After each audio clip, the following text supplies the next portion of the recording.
everyone, welcome back to my channel. I'm Art of Nia. Today I'm going to be talking about hair growth tips that work for me and that may work for you also. These are things that I've been doing for years and that I've stuck to during my natural hair journey since I started back in 2015. Some of them may be cliche, but they do serve as a great reminder. So let's go ahead and get started. So the first thing obviously is I stop relaxing my hair and I stop over processing my hair with a chemical relaxer. Now, this does not mean that you have to stop using relaxers if you enjoy using them, but I'm just letting you know what worked for me. When I relaxed my hair, and I had done it for a number of years, my hair started to thin. It was lifeless, and it seemed like my hair would not grow anymore. Plus, on top of that, I would use a lot of heat. I will always go to the hair salon to get extremely damaging hairstyles. And I never knew how to take care of my hair. So on top of having over-processed hair and relaxers, and me not taking care of my hair just never grew. So I officially stopped getting relaxers in 2015. My last relaxer was 2015. The next thing is I had patience. I watched a lot of YouTube videos. I followed a lot of natural hair Instagram pages when I decided to go back natural for the second time, and that's what really helped me, because I got to see other people's pictures and watch their journeys on YouTube, and I started to take pictures myself. So having patience can be hard, but it's the most important thing that you must have if you are trying to grow your hair. So I just had the belief that my hair would grow, and I took pictures to document my journey. And I kid you not, every single month it seemed like I would see progress in my hair because I had these pictures and I just had to believe that my hair would grow. When I actually did the big chop and got rid of my relaxed hair, it really gave me something to look forward to, and I just treated my hair like it was a living plant.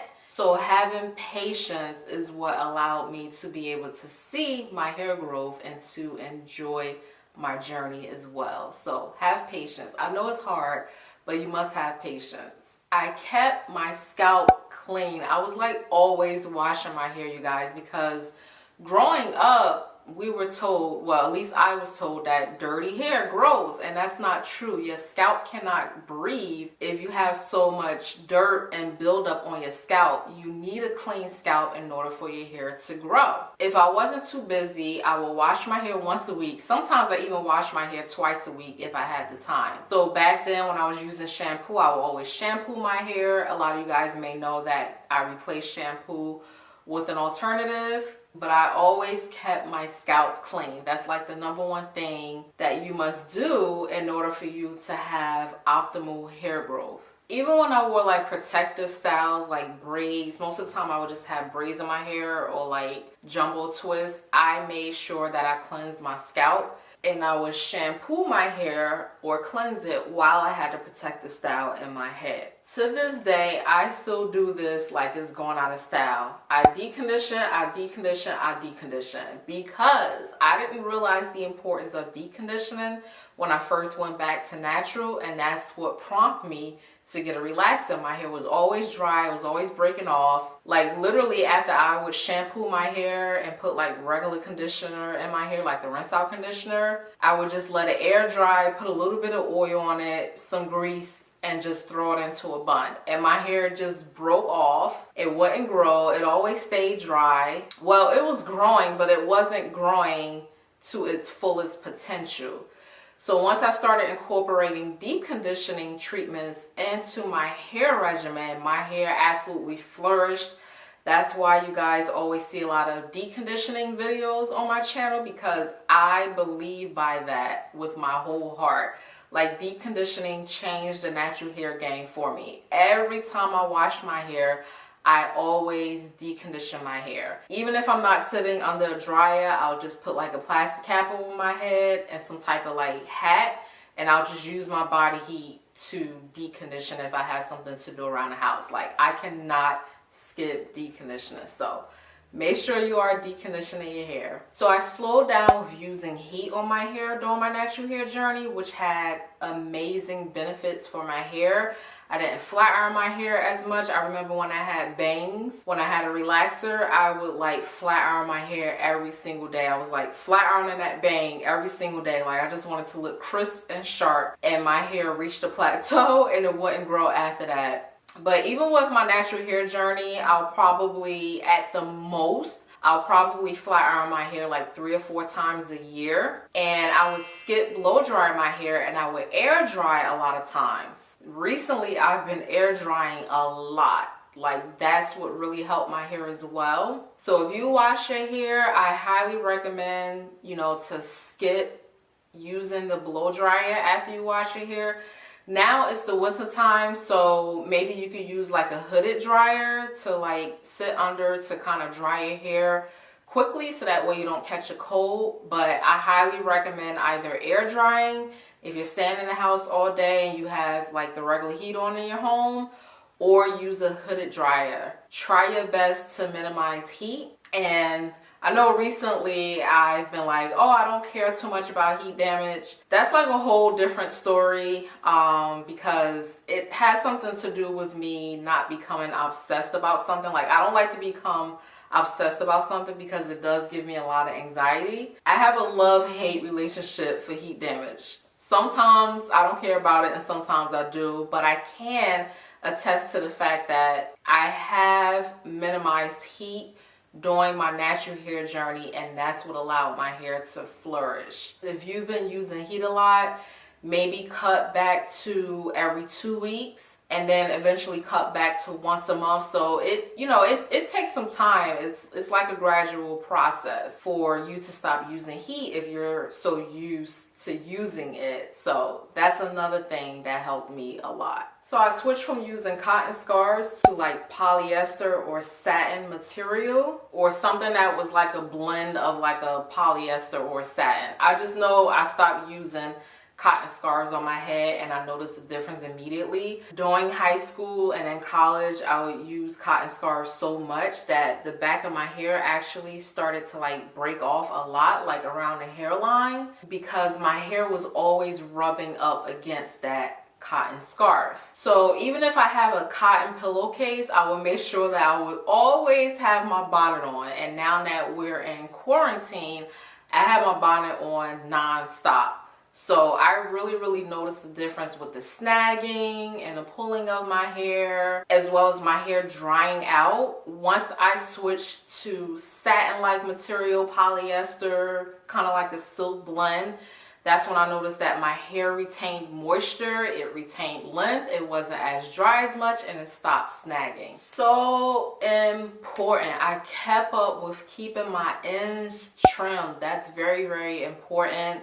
Again, back in high school and college years, this was something that I didn't really care about because, as always, we never ever want to cut our hair.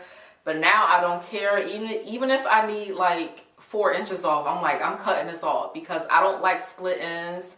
My hair is very prone to single strand knots, which I'm sure a lot of you can attest to if you have natural hair. So that's another reason why you need to keep up with your trims, because your hair is so curly, it constantly wraps around itself and it causes single strand knots. Like every time I would trim my ends, my hair would grow so much. I try to get a trim every season, which is 4 times a year. Sometimes that doesn't always happen because I do prefer to go to a stylist, but what I've been doing lately is just blow drying my hair, and I would trim my ends to the best of my ability. In my opinion, that's better than doing nothing, especially, you know, again, with quarantine going on, I had no choice but to take care of my ends. So it's very important that you keep up with trimming your hair. Another tip is I am very gentle most of the time with my hair, especially when I'm detangling it. I take my time with detangling my hair. I make sure my hair is extremely moisturized, well, damp if you will, because extremely wet hair is also prone to a lot of breakage. So I just make sure my hair is damp.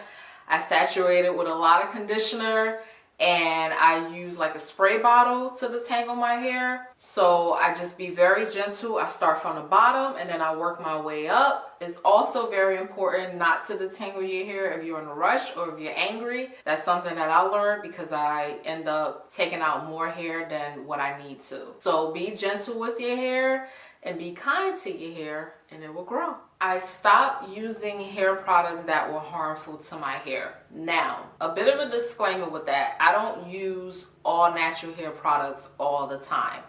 However, I guess more or less I should say I stopped using products that were extremely drying to my hair. Like that black and brown gel that like hardens the hair and like sculpts your hair, and you can do like ponytails and things of that nature with it. I stopped using those type of gels, and I stopped using like hair spritz, like anything that would like sculpt my hair and dry it out and would like freeze it into place. All those type of hair products I just stopped using because literally my hair was suffocating. And it literally sucked the life and sucked the moisture out of my hair. At one point, I was eating extremely healthy and trying to drink as much water as possible. I did fall off for 2020 because I had a lot going on, so I just ate any and everything. And I am addicted to sugar, unfortunately, so I am slowly trying to change my habits. As a matter of fact, I just drank a fruit and veggie smoothie before I started filming this video, so I am trying, you guys. I am trying to increase my water intake, but exercising and eating well definitely plays a huge role and trying to grow out your hair. I did not manipulate my hair a lot. So I wore a lot of low maintenance hairstyles and a lot of protective hairstyles. Whether that was braid outs, twist outs, buns, box braids. That's what really helped my hair to flourish, especially when I wore like box braids or jumbo braids. If I left those in for at least 3 to 4 weeks, I would notice a lot of hair growth as well as a lot of shedding on top of that. But my hair actually grew a lot when I left my hair alone. I noticed the difference when I stopped using towels to dry my hair, like regular towels, and I started using t-shirts to dry my hair. That prevented my hair from snagging, like my hair would get stuck in those like little grooves and hooks in the towels, and it would always snag my hair. So I just stopped that and I just started using t-shirts, and it was the best thing ever. Like my hair just loved it a lot. It didn't snag as much, and it seemed like the t-shirts gave me like some moisture to work with. So I highly encourage you to switch to t-shirts or microfiber towels. Last but not least, which is very obvious, I stopped using combs like this, fine tooth comb, rat tail combs to comb my hair, and I switched to wide tooth comb and now the wooden comb, which I absolutely love so much because this thing does not snag my hair as much as the plastic wide tooth comb.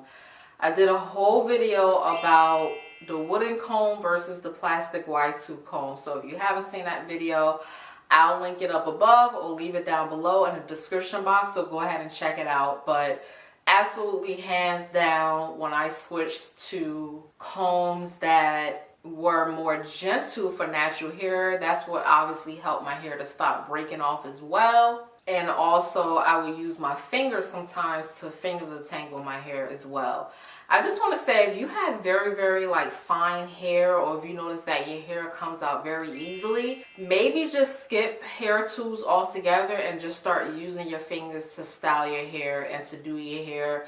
Maybe just wear like twists or braids or something like that. Like everything that just involves your hands, because sometimes hair tools like combs or brushes can also take your hair out as well and cause a lot of friction and aggravation to your hair if it's already weak and thin. Now, I know you're probably saying, well, those were simple tips. Yeah, they are simple, but if you're not constantly doing these things and you're not being consistent with them, you probably won't experience the hair growth that you were hoping for, especially if you don't have someone on your back reminding you. So, thank me later. When I didn't do these simple things, although I can attest to the fact that genetics plays a huge role and how my hair grows, your hair grows, everybody's hair grows.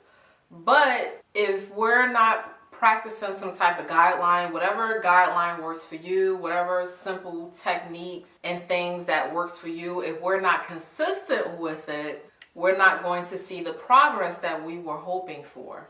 All right, you all, so those are my hair growth tips that I've been using during my natural hair journey, which allowed my hair to flourish. Go ahead and leave a comment down below and share some of your hair growth tips so that way we can all benefit from the things that are helping you. We're all about helping each other, and we're all about having healthy, beautiful hair. So that concludes today's video. Don't forget to give this video a big thumbs up if you enjoyed today's content. Go ahead and hit that subscribe button to be a part of the Living Art fam, and I will see you all next time. Bye.